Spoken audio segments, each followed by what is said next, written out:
Hello दोस्तों, बहुत बहुत स्वागत है आप सभी का आपके अपने YouTube channel DMR study point पर। दोस्तों, ये समावेशी शिक्षा का तीसरा वीडियो है। इससे पहले हम 2 वीडियो और बना चुके हैं, तो अगर आपने वो वीडियो नहीं देखे हैं तो आप प्लेलिस्ट में जा करके देख सकते हैं। तो चलिए दोस्तों, शुरू करते हैं आज का वीडियो। देखिए, पहला क्वेश्चन लिखा हुआ है, वह प्रकार जिसके द्वारा प्रतिभावान बालकों की पहचान की जा सकती है। तो पहला ऑप्शन है बुद्धि परीक्षण द्वारा, दूसरा है उपलब्धि परीक्षण द्वारा, ऑप्शन 3 है ए और बी दोनों के द्वारा, और ऑप्शन डी है इनमें से कोई नहीं।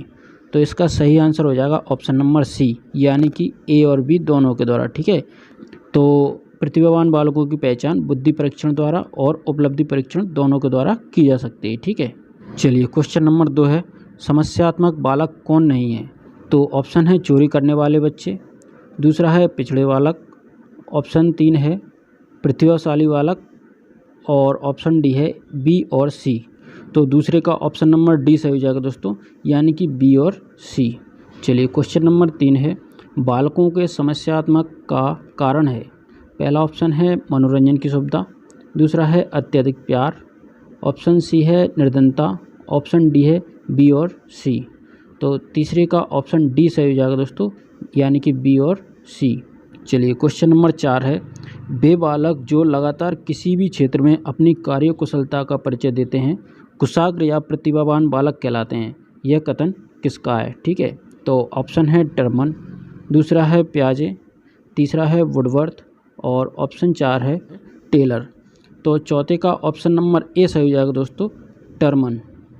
चलिए क्वेश्चन नंबर 5 है, वह अवस्था जिसकी प्रतिभावान बालकों में लक्षण शीघ्र दिखाई देते हैं। तो ऑप्शन है किशोर अवस्था, दूसरा है बाल्यावस्था, तीसरा है प्रौढ़ावस्था, और ऑप्शन 4 है वृद्धावस्था। तो पांचवे का ऑप्शन नंबर बी सही हो जाएगा दोस्तों, यानी कि बाल्यावस्था। चलिए क्वेश्चन 6 है, मौलिकता का गुण है। तो पहला ऑप्शन है सृजनशील बालकों का, दूसरा है प्रतिभाशाली बालकों का, ऑप्शन सी है शिक्षित माता पिता के बालकों में, और ऑप्शन डी है धनी परिवार के बालकों में। तो इसका सही उत्तर हो जाएगा ऑप्शन नंबर ए, यानी कि सृजनशील बालकों का। चलिए क्वेश्चन 7 देखते हैं, लिखा है दिव्यांग बालकों की श्रेणी में शामिल है। तो ऑप्शन है नेत्रहीन बालक, दूसरा है शारीरिक विकलांग बालक, तीसरा है गूंगे तथा बहरे बालक, और ऑप्शन डी है उपर्युक्त सभी।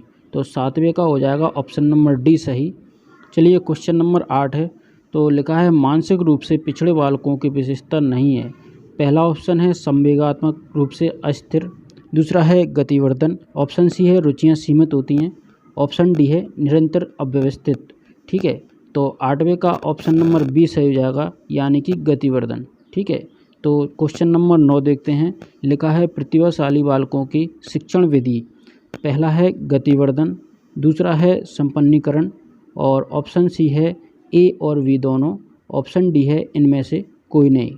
तो 90 का ऑप्शन सी सही हो जाएगा दोस्तों, यानी कि ए और बी दोनों। ठीक है, चलिए क्वेश्चन 10 देखते हैं, लिखा है मंद गति से सीखने वाले बालकों की शिक्षा के लिए क्या क्या कदम उठाना चाहिए।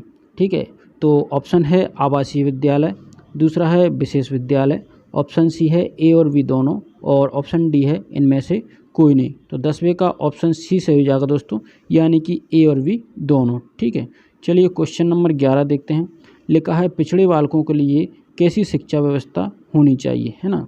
तो ऑप्शन है अमूर्त विषयों की, दूसरा है मूर्त विषयों की, ऑप्शन सी है सामान्य से अधिक विषयों की, ऑप्शन डी है उपर्युक्त सभी। तो 11वें का ऑप्शन नंबर बी सही हो जाएगा दोस्तों, यानी कि मूर्त विषयों की। ठीक है, चलिए क्वेश्चन 12 है, किस प्रकार के बालक अस्वस्थ एवं असमायोजित व्यवहार करते हैं। ठीक है, तो पहला ऑप्शन है कमज़ोर बालक, दूसरा ऑप्शन है बलवान बालक, तीसरा है बुद्धिमान बालक, और ऑप्शन डी है पिछड़े बालक। तो 12 का ऑप्शन नंबर डी सही हो जाएगा दोस्तों, यानी कि पिछड़े बालक। क्वेश्चन 13 है, वह उपलब्धि जो पिछड़े बालकों को इंगित करती है। ठीक है, तो पहला ऑप्शन है 120 से 140, दूसरा है 90 से 110, तीसरा है 40 से 70, और ऑप्शन डी है 130 से 170। तो 13 का ऑप्शन बी सही हो जाएगा दोस्तों, यानी कि 90 से 110। ठीक है, क्वेश्चन 14 है, तो लिखा है शैक्षिक उपलब्धि का स्तर पिछड़े बालकों में जन्मजात योग्यता की तुलना में क्या होती है। तो ऑप्शन है न्यूनतम, दूसरा है अधिकतम, तीसरा है साधारण, और चौथा है 10%।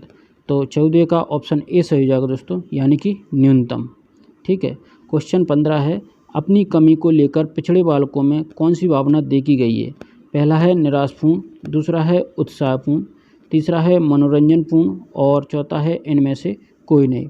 तो 15वें का ऑप्शन ए सही हो जाएगा दोस्तों, यानी कि निराशापूर्ण। क्वेश्चन 16 देखते हैं। शब्द मंदबुद्धि, अल्पबुद्धि, विकल्प बुद्धि इत्यादि किस अर्थ को परिभाषित करेंगे? ठीक है। तो ऑप्शन है मानसिक मंदता, दूसरा है मंदता, तीसरा है तीव्र बुद्धि और चौथा है इनमें से कोई नहीं। तो 16 का ऑप्शन ए सही हो जाएगा दोस्तों, यानी कि मानसिक मंदता। क्वेश्चन 17 देखते हैं। शैक्षिक मंदता का मुख्य कारण विद्यालय में उपस्थित होता है। तो पहला ऑप्शन है दोषपूर्ण विद्यालयीन वातावरण, दूसरा है कठोर पाठ्यक्रम, तीसरा है ए और बी दोनों, चौथा है इनमें से कोई नहीं। तो 17 का ऑप्शन सी सही हो जाएगा दोस्तों, यानी कि ए और बी दोनों। क्वेश्चन 18 है, विशिष्ट बालकों के लिए शिक्षण व्यवस्था होनी चाहिए। पहला है पृथक, दूसरा है विशिष्ट, तीसरा है ए और बी दोनों और चौथा है शारीरिक विकलांगता। तो 18 का ऑप्शन सी सही हो जाएगा दोस्तों, यानी कि ए और बी दोनों। तो विशिष्ट बालकों के लिए शिक्षण व्यवस्था पृथक और विशिष्ट दोनों प्रकार की होनी चाहिए। चलिए क्वेश्चन 19 देखते हैं। असाधारण या विशिष्ट बालकों का वर्ग है। ऑप्शन है प्रतिभाशाली, दूसरा है अपचारी, तीसरा है ए और बी दोनों और डी है इनमें से कोई नहीं। तो 19 का ऑप्शन सी सही हो जाएगा दोस्तों, यानी कि ए और बी दोनों। तो असाधारण या विशिष्ट बालकों का वर्ग कौन सा है? प्रतिभाशाली और अपचारी। ठीक है। प्रश्न 20 है, मंदबुद्धि बालक का बुद्धि लब्धि स्तर होता है। ऑप्शन है जड़ बुद्धि 0 से 25, दूसरा है मूढ़ 25 से 50, तीसरा है मूर्ख 50 से 75 और ऑप्शन डी है उपर्युक्त सभी। तो 20 का ऑप्शन नंबर डी सही हो जाएगा दोस्तों, यानी कि उपर्युक्त सभी। क्वेश्चन 21 है, छात्रों की संख्या विशिष्ट कक्षाओं में होती है। पहला ऑप्शन है 1 से 20, दूसरा है 1 से 100, तीसरा है 1 से 50, चौथा है 1 से 60। तो 21 का ऑप्शन ए सही हो जाएगा, यानी कि 1 से 20। ठीक है। तो छात्रों की संख्या विशिष्ट कक्षाओं में 1 से लेकर के 20 होनी चाहिए। चलिए क्वेश्चन 22 है, मंदता या शैक्षणिक पिछड़ापन का एक गंभीर कारण है। पहला है निम्न सामान्य बुद्धि, दूसरा है मंदबुद्धि, तीसरा है तीव्र बुद्धि, चौथा है इनमें से कोई नहीं। तो 22 का ऑप्शन नंबर ए सही हो जाएगा, यानी कि निम्न सामान्य बुद्धि।